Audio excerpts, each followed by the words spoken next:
नमस्कार साथियों, स्वागत है आप सभी का अंकित इंस्पायर्स इंडिया पर। मैं हूं अंकित अवस्थी। आप है मेरे साथ में एक ऐसी खबर पर चर्चा करने के लिए जिस खबर की पटकथा हमने आपको बहुत पहले भी बताई थी। पता नहीं आप कितना ज्यादा हमें फॉलो करते आ रहे हैं, लेकिन अगर आपको याद हो तो मैंने बहुत पहले आपसे कहा था कि फ्रांस वो देश है जिसके अंदर फिर से ये तमन्ना जगी है कि वो एक दिन अमेरिका के आंखों के सामने आंखें डालकर बैठेगा, दुनिया में वो फ्रांस की जो वर्चस्व है या फ्रांसीसी जो वर्चस्व हेजीमोनी है उसको टक्कर देगा। ये बातें मैंने आपसे बहुत पहले भी कही थी, अगर आपको ध्यान हो।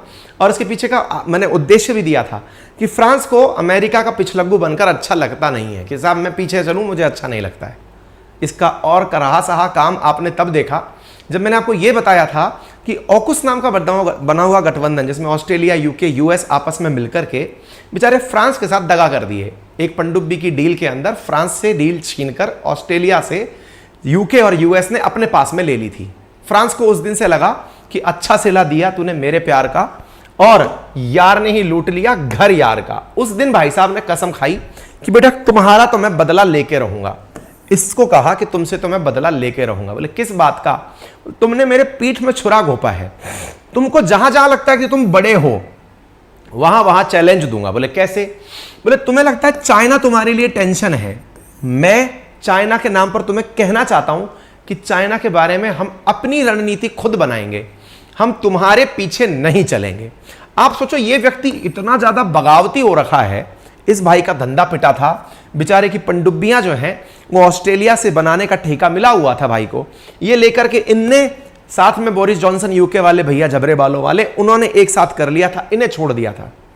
भाई साहब इस बात से भाई इतना खफा हुआ कि अपन अपनी दुनिया बनाएंगे, अपनी लाइन अलग बनाएंगे और वापस से फ्रांसीसी वर्चस्व लाएंगे। अच्छा साहब, अब जब ये निकल कर आता है तो हर चीज में अपनी राह चलता है। जैसे इनने कहा नाटो बढ़िया चीज है, और अच्छा ये कहता है नाटो बढ़िया चीज तो है, दुनिया वालों भविष्य में नाटो में जाना है या नहीं ये खुद से सोचना, अपने आप से नहीं। फिर ये कहते हैं चीन का विरोध करो, ये कहते हैं हम तुम्हारी जागीर नहीं है। मैंने सेशन भी किया है, अगर आपको याद हो तो मैंने इसके ऊपर सेशन भी किया है। अमेरिका को कह देता है, सुना देता है खुद ये कि सुनो बेटा हम तुम्हारी जागीर नहीं है, कि तुम ये समझो कि तुम जो कहोगे वही हम मान लें। मतलब इस समय चीन जो है ना, शी जिनपिंग, ये बहुत कामयाब हो रहे हैं इन बालक को अपनी तरफ खींचने में। कैसे? क्योंकि अमेरिका और फ्रांस, ये अमेरिका और चीन, ये तो सबको मालूम है कि एक दूसरे के कट्टर दुश्मन हो रखे हैं। दुश्मनी का कारण कुछ नहीं है, केवल वर्चस्व है कि बड़ा कौन। जैसे अपने नहीं होता है फिल्मों में दिखाते हैं गली का गुंडा कौन, बोले मैं, फिर दो गुंडों में बहस हो गई, नहीं मैं बड़ा, उस आधार पे दोनों कट कट के मरे जा रहे हैं, गैंग वॉर चल रही है। एग्जैक्टली दो बड़े डॉन आपस में लड़ रहे हैं। ये अब तक का सबसे बड़ा था ही। ये नए नए निकल कर आए, लेकिन इन्होंने गरीबों का मसीहा बनने की सोची, तो ये अपनी बड़ी टीम लेकर चल रहे हैं। और जो बीच के भैया लोग रह गए, जैसे ये बेचारे मुंह खोलकर चिंतित है कि हम कहां हैं यार, ये और ये आपस में लड़ रहे, कोई पूछ ही नहीं रहा है। छोटे मोटे भाई तो हम भी है ना, तो फिर हम क्या करें? तो बोले अपन ऐसा करते हैं, इसकी टोली में से निकलकर इस तरफ जाएंगे अगर, तो संभव है थोड़ी इज्जत मिले। और इस थोड़ी इज्जत के भाव को देखते हुए ये सब लोग इन भाई साहब की इस्माइल के शिकार हो रहे हैं। आपको दिख रहा है ये सब के सब बैठे हुए हैं। ये दृश्य पता है किस दिन का है? जिस दिन रशिया ने यूक्रेन के ऊपर, पोलैंड के ऊपर मिसाइल चला दी थी। एक न्यूज निकल के नहीं आई थी जब मैं बता रहा था आपको G20 की इंडोनेशिया में बाली में बैठक हो रही थी। तो भाई साहब ये G7 क्लब के मेंबर भी हैं। कौन? फ्रांस वाले भैया मैक्रॉन। ये G7 मेंबर भी हैं, ये नाटो मेंबर भी हैं, ये यूरोपियन यूनियन के मेंबर भी हैं। अजी मैं यूं कहूं कि यूरोप के सबसे शक्तिशाली राष्ट्रों में से ये हैं, और अमेरिका के बड़े पिछलग्गू भी यही हैं। क्योंकि जब प्रथम विश्व युद्ध के बाद में द्वितीय विश्व युद्ध हुआ तो उस समय जब कंगाल हालत में फ्रांस पहुंच गया, तो कंगाल हालत में पहुंचे फ्रांस ने पहले अमेरिका से कहा कि माना कि आप ग्रेट हो, आप ही हमारे मसीहा हो, अब हमें कर्जा दे दो। तो बोले तथास्तु। कर्जे के नाम पे वर्ल्ड बैंक और IMF जैसे दो गुड्डे पकड़ा दिए गए कि लो इनसे कर्जा लो, लेकिन आगे से हाँ जी कहना है और अमेरिका की खुशी में जीत बनानी है। बोले ठीक है सर। अब लच्चा, अब इनके पास पैसा आ गया। इनने कहा अपन पुराने वाले हैं भाई साहब, फर्स्ट वर्ल्ड वॉर खुद लड़े थे, सेकेंड वर्ल्ड वॉर खुद लड़े थे, तुम कौन होते हो? हम अपनी लड़ाई खुद लड़ेंगे। ये निकल लिए। अब आप कहेंगे सर इतना माहौलबाजी हो क्यों रही है? क्यों हो रही है? इसके कारण हो रही है। क्या है ये? असल में कहानी चल रही है साथियों ब्रिक्स को लेकर के, G7 वर्सेस ब्रिक्स को लेकर। क्या है ब्रिक्स की कहानी? बताते हैं आपको ग्लोबल टाइम्स में छपी हुई है खबर देखनी चाहिए। ग्लोबल टाइम्स में क्या खबर छपी है, एक बार जरा इसे आप देखें। ग्लोबल टाइम्स में छपा है, Macron want an invitation to BRICS summit. By the way BRICS क्या है? इमर्जिंग इकोनॉमीज का एक संगठन है। देखिए, दुनिया में जो सबसे पैसे वाले राष्ट्र हैं उनका संगठन है G7, जिसमें आपका America, Canada, France, Britain, Japan, ये देश शामिल है। जो इमर्जिंग इकोनॉमीज हैं, इमर्जिंग मतलब जो अब पैसे वाले होने जा रहे हैं, उनका समूह है ब्रिक्स, जिनमें Brazil, Russia, India, China, South Africa शामिल है। इन समूहों का ग्राफ ऊंचा होता जा रहा है और इनका ग्राफ नीचे आता जा रहा है। ग्राफ ऊंचा जिसका हो रहा है, उनमें से एक भाई साहब निकल कर कहते हैं, सुनो यार, हमें इनविटेशन नहीं दोगे, हमें बुलाओगे नहीं मीटिंग में। बोले कौन सी मीटिंग में? तुम लोग जो साउथ अफ्रीका में करने जा रहे हो। साउथ अफ्रीका में? साउथ अफ्रीका के अंदर वो वाली मीटिंग की बात कर रहे हो क्या, जिसमें कि पुतिन को आते ही गिरफ्तार करने की चर्चाएं थी? बोले हाँ हाँ वही वाली। बोले सोचेंगे, तुम्हारा इंटेंशन भी थोड़ा समझने का कोशिश करेंगे। लेकिन साथियों, जिस फ्रांस की मैंने अभी आपसे कहानी कही है ना, इस फ्रांस की एक जबरदस्त चीज मैं आपको बताता हूं। अक्सर फ्रांसीसी रेवोल्यूशन आप भारत के प्रियम्बल में भी सुनते हैं। कई शब्द भारत के संविधान में ऐसे हैं जो फ्रांसीसी क्रांति से लिए गए हैं। लेकिन क्या आपको पता है, फ्रांस ने राजशाही से आज तक की ये जो पहुंच है, ये कैसे बनाई? ये क्रांति के अंदर छुपी हुई कहानी है। साथियों, कहते हैं कि फ्रांस में एक समय ऐसा था, इतनी कंगाली थी कि एक आदमी दूसरे को मारकर खाने के बारे में सोचता था। और आज वो फ्रांस दुनिया की टॉप 10 इकोनॉमीज में मुट्ठी भर लोगों के साथ टिका हुआ है। ऐसा क्या हुआ था? फ्रांसीसी क्रांति में ऐसा क्या हुआ? फ्रेंच रेवोल्यूशन में ऐसा क्या हुआ कि नेपोलियन के देश ने अपना इतना बड़ा कीर्तिमान बना लिया कि प्रथम विश्व युद्ध भी लड़ लिया, सेकंड विश्व युद्ध भी लड़ लिया है, परमानेंट सीट भी यूएन के अंदर पा गया। अगर आपको यह जानना है ना, तो जो कुकू एफएम में आपको सजेस्ट करता हूं, वहां जाकर आज इस वाली ऑडियो बुक को सुनिए। लिंक कमेंट बॉक्स में दिया गया, डिस्क्रिप्शन में भी दिया गया है। और जो नए यूजर्स हैं वो जान लें कि यदि आप यहां जाते हैं तो आपको लगभग 10,000 ऑडियो बुक्स मिलती हैं सुनने के लिए। 10,000 ऑडियो बुक्स मिलती हैं, जिनमें से 15 लाख एक्टिव हिंदी यूजर्स जिन्हें रोजाना सुन रहे हैं। इतना बड़ा कंटेंट, 45 लाख घंटे का कंटेंट हिंदी में अवेलेबल है। आप जाइए, ऑडियो बुक के माध्यम से किताब को सुनिए, समझिए कि फ्रांसीसी क्रांति क्या थी। और पढ़ने वाले विद्यार्थियों को लगता है कि उसके नोट्स बनाने हैं, तो बढ़िया से नोट्स बनाइए। नोट्स का फीचर एप्लीकेशन पर ही दिया हुआ है। आपको लगता है कि आपको वॉक करते हुए सुनना है तो सुनिए, ड्राइव करते हुए सुनना है, गाड़ी में चलते एफएम की तरह तो सुनिए। आपके लिए बड़ा काम का ये है, सिस्टम है, एप्लीकेशन है, लिंक कमेंट बॉक्स में दिया गया है। साथियों, इसकी कीमत, एक महीने की कीमत 99 रुपीज़ प्रति माह है। लेकिन यदि आप मेरा रेफरल कूपन कोड अंकित 50 यूज करते हैं तो आपको ये 49 रुपीज़ के अंदर प्राप्त होता है पहले महीने के लिए। कमेंट बॉक्स के अंदर दिया गया है, लिंक दिया हुआ है, डिस्क्रिप्शन में भी दिया हुआ है। तो ब्रिक्स देश साउथ अफ्रीकन देश के साथ मीटिंग करने जा रहे हैं। अब थोड़ा सा इसको समझते हैं। 5 देश, Brazil, Russia, India, China, South Africa, इन सब की मीटिंग होने जा रही है साउथ अफ्रीका में। कब होने जा रही है? अगस्त के अंदर। अगस्त में ये 5 देश मिलेंगे। आपको याद होगा कुछ दिनों पूर्व जब अंतरराष्ट्रीय कोर्ट के द्वारा रूस के राष्ट्रपति व्लादिमीर पुतिन के खिलाफ फैसला सुनाया गया। क्या फैसला? कि इन्हें आते ही गिरफ्तार किया जाए। कहां गिरफ्तार किया जाए? यदि ये आईसीसी मेंबर किसी भी कंट्री में जाएंगे। कुछ याद आया? हमने बताया भी था कि क्या साउथ अफ्रीका जाते ही गिरफ्तार हो जाएंगे पुतिन? साउथ अफ्रीका क्यों जाएंगे बाय द वे? क्योंकि ब्रिक्स की समिट है। कब है? अगस्त में। उसी अगस्त के लिए तो मैक्रोन कहते हैं कि मुझे भी इनविटेशन दे दो, मुझे भी बुला लो। साउथ अफ्रीका ने कहा कि भले ही मैं आईसीसी मेंबर हूं, लेकिन पुतिन को गिरफ्तार नहीं करेंगे हम पुतिन को गिरफ्तार नहीं करेंगे। और यह सेशन भी मैंने आपसे किया था। क्या आपको नहीं लगता कि पुतिन को गिरफ्तार ना करके आईसीसी मेंबर होते हुए साउथ अफ्रीका ने अमेरिका को सीधी चुनौती दी?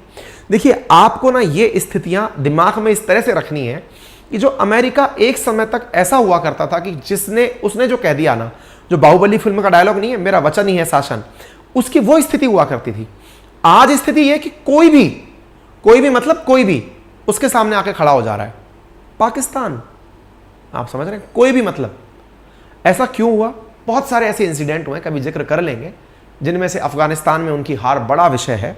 लेकिन फिलहाल के लिए उनकी हार दुनिया में अलग अलग लेवल पर दिखाई दे रही है। जैसे ब्रिक्स कंट्रीज साउथ अफ्रीका, उसने कहा कि पुतिन अगर आएंगे हमारे पास, हम गिरफ्तार नहीं करेंगे। क्यों करें हम गिरफ्तार, हमें नहीं लगता गिरफ्तार करना चाहिए। वहीं दूसरी ओर फ्रांस, जो उनका एकदम परमानेंट दोस्त हुआ करता था, वो कह रहा है मुझे बुला लो यार इस मीटिंग में। साउथ अफ्रीका के अंदर 15वीं ब्रिक्स की मीटिंग हो रही है, अगस्त 22 से लेकर के 24 के बीच में। इंडिया भी जाएगा। मैक्रोन अपने बारे में कह रहे हैं मुझे बुला लो।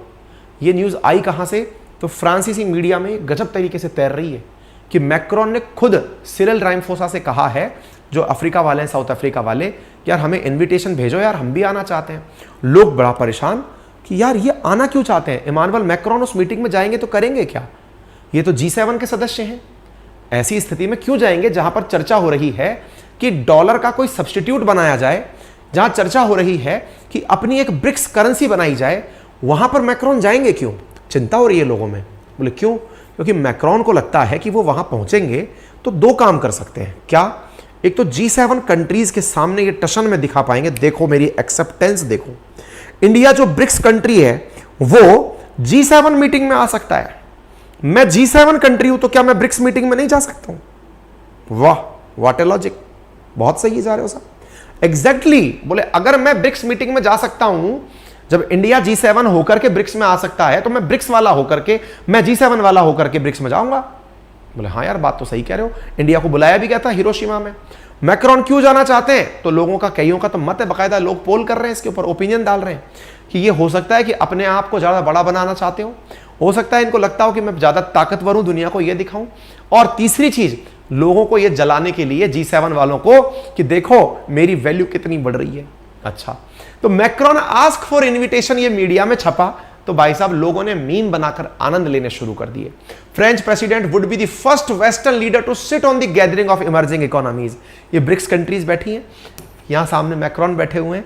लोग इनसे पूछेंगे बताओ ना यार वो G7 मीटिंग में हुआ क्या था, तुम लोग हिरोशिमा में गए थे, क्या बोले थे, जरा बताओ बताओ बताओ।